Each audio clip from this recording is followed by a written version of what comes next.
Hello, everybody, and welcome to The Rundown. Today is Saturday, April 17th, and this is episode 16. I'm Chris Dixon. Let's get right into it. Sorry for the little glitch there. Anyways, tomorrow is the third Sunday of Easter. We have Easter weekdays all week. A couple feasts scattered throughout the day, optional, of course, as Easter is Easter. We'll have the fourth Sunday of Easter on the 25th of April before moving on with a couple more Sundays before the season comes to a close. This week's Returning to Tradition podcast features Lily Pham when we're talking about social media. It's around 15 minutes, which is much shorter than last week's episode of 50 minutes. Be sure to search Returning to Tradition on the major streaming platforms. This weekend weather, a little bit of severe weather is possible late next week.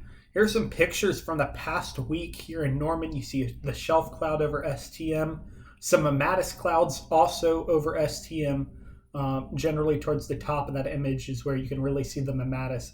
And then over on the left-hand side, or right-hand side rather, you can see some of the lightning. Of course, videos of that are available on the Instagram page for info weather.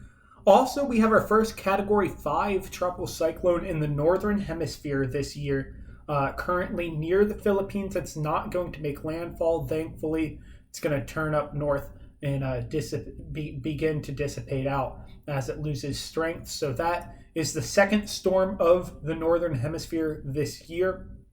And also, of course, like I said, the first Category 5. So we're off to a big start here in the northern hemisphere. For Columbus, we're looking at 60-degree weather tomorrow in the mid-60s to start the rest of the week. It's going to be chilly on Wednesday, very chilly. Some rain, perhaps a snowflake or two possible as well. By the time we get to Thursday, it's going to be 50 degrees, and then it's going to be around 60 Friday and Saturday, and perhaps a little bit of rain on Saturday as well. As for Norman, we're going to be sunny in the mid-60s tomorrow, mid-70s by Monday, and sunny. It's going to be a very nice day, but it's going to decrease in temperature. It's going to be around 50 degrees on Tuesday. During the morning hours Tuesday and morning hours Wednesday, there's a chance of a little bit of snow as well. It's going to be rainy on Tuesday morning. Again, like I said, that could mix with snow depending on how cold it gets. The air profile is cool enough to give us snow. But it's a question of if it will get far enough down in the atmosphere to end up being snowy. It's also going to be windy on Tuesday as well. We're going to be around 60 Wednesday and Thursday. Some storms in the mid-60s Friday. Perhaps a few of those may be severe. Like I said, some storms for the U.S. possible Thursday through Saturday next week. It's going to be warmer and nicer heading into next week and perhaps hitting near 80 again. Coronavirus video update number 16 here. As we see, Michigan continues to be the worst state in the United States in terms of daily new cases by far. A couple states scattered throughout as well, not doing too hot. But nothing too crazy. Again, Michigan is really the big problem here. It's Michigan. Michigan sucks. We all know that. Daily new deaths also, Michigan leading the way. Not unsurprising given that they've been increasing for quite some number of weeks now in terms of cases. So it makes sense that their deaths are starting to rise as well. The rest of the country doing fairly decent. You see the Northeast, a couple states in the Appalachian region also not doing too hot. But nothing too crazy. Again, hospitalization, the Northeast and Michigan lead the way. I think that's been the theme for several weeks now, is the Northeast and Michigan not doing the best. But in the far Northeast, vaccinations are going very well, especially in New Hampshire, where they're doing nearly 2,000 doses per day, which is huge. And so some of the other states aren't doing too hot. We'll talk more about the vaccinations here in a second after we talk about the variants. Now, the variants graphic has changed because the CDC stopped making the maps. Instead, we have this variant graph that shows out of all of the variants, how many of each is currently in the United States, other than the main variant. and we see the B117 UK variant taking up a decent proportion, probably around half of the variants. You see other variants on there that we aren't used to. I want to say right here, this red underneath that dark red is the South African variant that we've been talking about. And then down here towards the bottom is the Brazilian variant that we've been talking about. So those are your other variants that we've been talking about, and the list of all the other variants in the United States at this time. Infections over time also expected to be slightly increasing. Also, as we've seen over the past 4-ish weeks or so, the number of cases have been increasing. Generally going to expect that same trend, but nothing too crazy. We see that that rate of increase is much slower than wave 1, 2, or 3, as we see wave 1, rapid, wave 2, rapid, wave 3, rapid, and this is wave 4, and it's more subtle, which is good, and that's thanks in large part due to vaccinations that people have received. And in terms of the number of people vaccinated per 100 by state, the state of New Hampshire leads the way with 57.5% of their population being having that first dose. The states in the southern United States are pulling up the back of the pack in terms of the United States vaccinations. But remember, worldwide, the U.S. is still very far ahead of many other countries, which is good for us, bad for them. Again, the Dakotas and the far northeast as well as New Mexico lead the way in terms of fully vaccinated people. In fact, Maine is a newcomer to the top of the list. They haven't been at the top before, at 31.5% of their population having being fully vaccinated. New Mexico also above 31%. South Dakota, Connecticut, and Rhode Island all above 30% of their population fully vaccinated.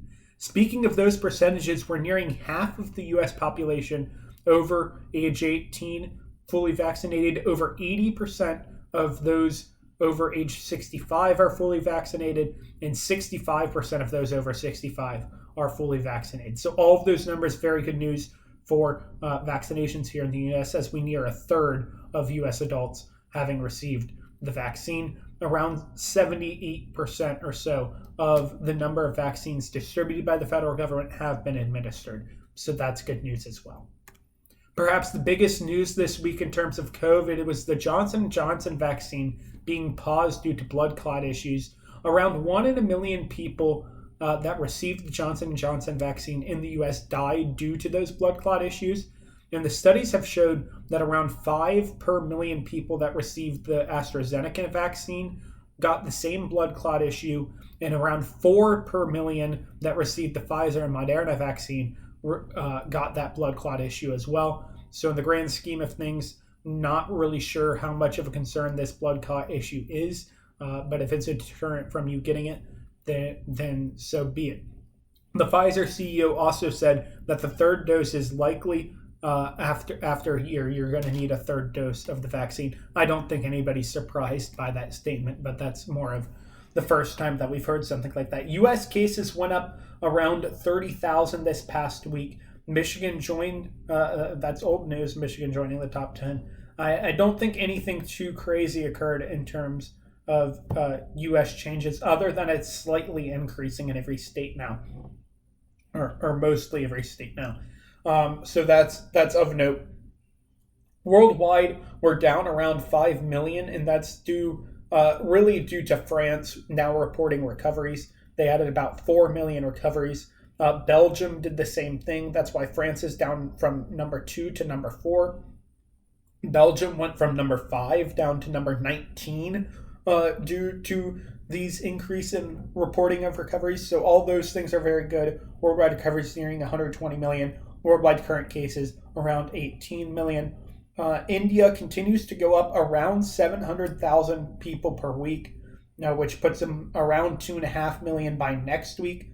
Again, the U.S. now beginning to increase as well, so that's why their number has turned red. And that's really it for this episode. Again, I I'm starting to wean us off of the news segments of national, international Catholic news and world news due to the podcast that I have being released every Wednesday.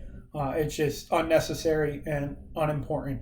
Although big things are happening in the United States, as we've seen, Dante Wright and I forget his first name, the 13-year-old boy. With all those things occurring, there is still big news occurring throughout the world that needs to be discussed, and we need to have proper solutions come about.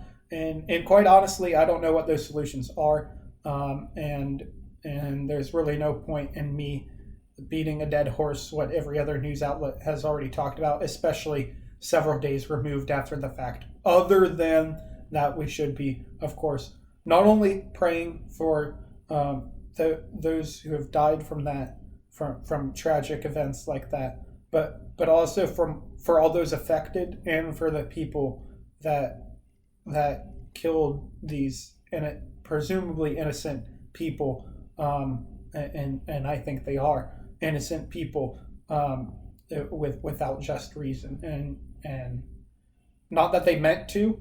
That's of course for the courts to decide, but just the mental stress of, even if you accidentally kill somebody, you're going through a lot. So they need our prayers just as much as the people who died, just as much as the people in the communities that don't feel safe with police officers.